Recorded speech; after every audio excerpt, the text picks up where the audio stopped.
আসসালামু আলাইকুম। আশা করছি সকলে বেশ ভালো আছো। তোমরা শুনছো আর্তনাদের 15 নম্বর এপিসোড। আমি ফারহান আছি তোমাদের সাথে, গ্রাফিক্সেও আমি। আজকের ঘটনা কিছুটা অস্বাভাবিক ঘটনা, অদ্ভুত বললেও ভুল হবে না। আশা করছি তোমরা পুরো ঘটনা শুনবে এবং কমেন্ট করে জানাবে ঘটনা কেমন লেগেছে। তোমার যদি ঘটনা পাঠাতে চাও তাহলে মেইল করো অথবা ফেসবুক পেজের ইনবক্সে পাঠাও। দুটো ঠিকানায় পেয়ে যাবে ডেসক্রিপশনে। আমি যার থেকে ঘটনা শুনেছি তার মতো করেই বলছি। তো চলে যাচ্ছি আজকের ঘটনায়। আমি সবেমাত্র ইন্টার সেকেন্ড ইয়ারের পরীক্ষা শেষ করেছি। অ্যাডমিশনের জন্য প্রস্তুতি নিচ্ছি। বাড়ি থেকে প্রায় অনেকটা দূরে অ্যাডমিশনের জন্য ক্লাস করতে হয়, তাই বাড়িতে বললাম যে মেসে থাকবো। বাসা থেকে রাজি হলো, বলল গিয়ে খোঁজ নিয়ে দেখো, রুমও ঠিক করে এসো। 2-3 দিন যাওয়ার পর একটা মেসে সিট পেলাম। সেই মেসের সদস্য সংখ্যা ছিল 10 জন। আমাদের রুমে থাকতাম 5 জন এবং পাশের রুমে থাকতো 5 জন। বাড়ি থেকে সব প্রয়োজনীয় জিনিস নিয়ে মেসে চলে আসি। আমাদের মেসটা লোকালয় থেকে প্রায় অনেকটা দূরে। তখন এপ্রিল মাস, প্রচণ্ড গরম, অন্যদিকে লোডশেডিং। সেই দিন রাতে আমি ফেসবুকে রিলস দেখছিলাম। তখন প্রায় রাত 10টা বাজবে। রিলস দেখতে দেখতে কারেন্ট চলে গেল। কারেন্ট যাওয়ার পর মেসে সবাই মিলে গল্প করছিলাম। এমন সময় একজন বলল, ভূতের গল্প বললে কেমন হয়? সবাই রাজি হলো, কিন্তু সেখান থেকে একজন কিছু না বলে উঠে চলে গেল।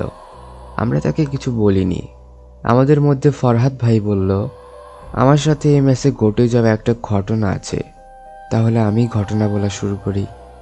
আমরা বললাম, আচ্ছা ভাই, শুরু করেন। তিনি বললেন, আমি নামাজ পড়ি, ফ্রি সময় ফোন চালাই বা বাইরে গিয়ে একটু আড্ডা দেই। আর বেশি রাতও করি না, খুব তাড়াতাড়ি ঘুমিয়ে যাই। আবার ফজরের সময় উঠতে হয়। একদিন একটু ঘুম থেকে আগেই জেগে উঠি। বাইরে তাকিয়ে দেখি মনে হচ্ছে ফজরের সময় হয়ে গেছে। এইভাবে উঠে বসলাম। 1 মিনিট পর কেউ একজন দরজায় এসে নক করলো। আমি বললাম, কে? সে বলল, আমি আতিক, দরজা খোল। নামাজ পড়তে যাবি না? আমি দরজা খুলতে যাই।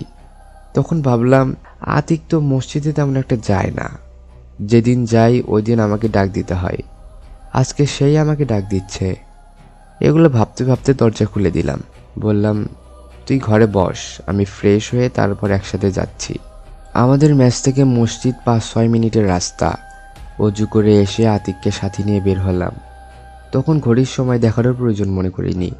ভাবলাম আতিক যেহেতু এসেছে তাহলে হয়তো সময় দেখে এসেছে, এই জন্য আর পরে ঘড়ি দেখিনি। বের হয়ে যাচ্ছি। মসজিদের কাছাকাছি যেতেই দেখি মসজিদের পাশে কিছু একটা ঘিরে অনেকজন দাঁড়িয়ে আছে। মানুষগুলো দেখতে কেমন যেন একটা লাগছিল। কিছুটা কাছে যাওয়ার পর দেখি একটা খাটনিকে ঘিরে লোকজন দাঁড়িয়ে আছে। খাটনি বলতে যেখানে লাশ বহন করা হয় মুসলমানদের। তখন মনে অনেক প্রশ্ন জাগলো। বিকেলে ঘুরলাম, কারো মৃত্যুর খবর পেলাম না। আসর, মাগরিব, এশার নামাজ মসজিদেই পড়লাম। তখনও তো হুজুর মসজিদে কোনো এলান করে দিল না। মনে হাজারো প্রশ্ন আর ভয় নিয়ে এগিয়ে গেলাম। আমি ওই লোকগুলোর মধ্যে দিয়ে লাশটাকে দেখবো, এই জন্য এগিয়ে গেলাম। গিয়ে দেখি লাশটা আমি। সবাই আমার দিকে তাকিয়ে আছে। আমি কি করব, দৌড় দিব না কি করব কিছুই বুঝতে পারছি না। পাশে তাকিয়ে দেখি আতিকও নেই। চোখ বন্ধ করে আল্লাহ তাআলার নাম নিয়ে দৌড় দিলাম।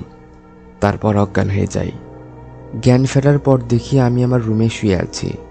আমার মাথায় পানি ঢালছে মেসের মালিক। আতিক আর মেসের সবাই ছিল। আমি সবাইকে পুরো ঘটনা বলি। আতিক বলে, আমি তো তোর সাথে যাইনি, তুই তো বাড়ির সামনে পড়েছিলি। মনে হাজারো প্রশ্ন। এরপর কাউকে কিছু না বলে বিকেলে মসজিদে গিয়ে আসর নামাজ পড়ে হুজুরকে সব ঘটনা বলি। হুজুর বলেন, তোমার সাথে যে তোমার বন্ধু এসেছিল ওইটা ছিল খারাপ জিন, তোমার ক্ষতি করার জন্য এসেছিল। আর যে তোমাকে বাড়ির সামনে পৌঁছে দিয়েছে ওটা ছিল ভালো জিন। তুমি নামাজ পড়ো, এই জন্য হয়তো তোমাকে সাহায্য করেছে। এখন থেকে সবসময় সময় দেখে বের হবে আর সবসময় আল্লাহ তাআলার নাম নিবে, তাহলে আশা করা যায় কিছু হবে না। এরপর যে কারেন্ট চলে গিয়েছিল, সবাই যে গল্প শোনার জন্য বসলো, কিন্তু একজন যে উঠে চলে গিয়েছিল।